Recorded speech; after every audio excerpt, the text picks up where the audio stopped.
갈수록 늘고 더욱 치밀해지는 조직적 중고거래 사기. 저희 YTN이 사기범 목소리와 사기에 사용된 이름 또 계좌번호를 공개하고 있는데요. 이번엔 인터넷 중고거래가 사기인지 여부를 어떻게 확인할 수 있는지 자세히 알려드립니다. 홍성욱 기자입니다.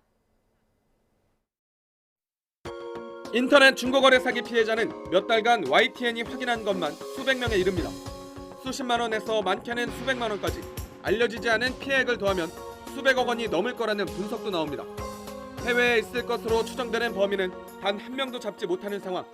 더딘 수사에 개인 피해자들만 애가 탑니다.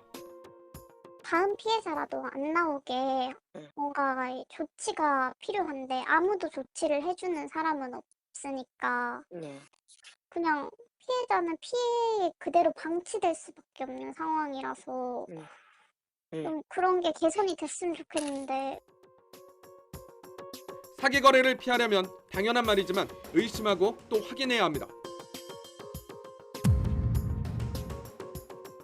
일단 네이버 안전거래를 하자며 결제 링크를 보낸다면 100% 사기입니다.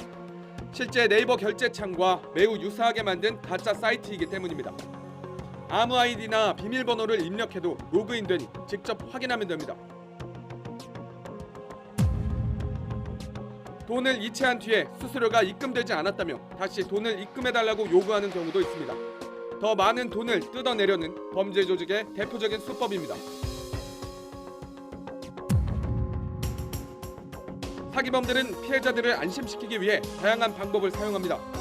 실시간 인증은 물론 사업자 등록증이나 운송장에 찍힌 택배 상자 사진까지 보내기도 합니다. 하지만 무엇보다 상대방이 보낸 계좌를 먼저 확인하는 게 필수입니다. 금융사기 방지 서비스 더치트의 계좌나 연락처를 검색하면 기존 사기 거래 여부를 확인할 수 있습니다.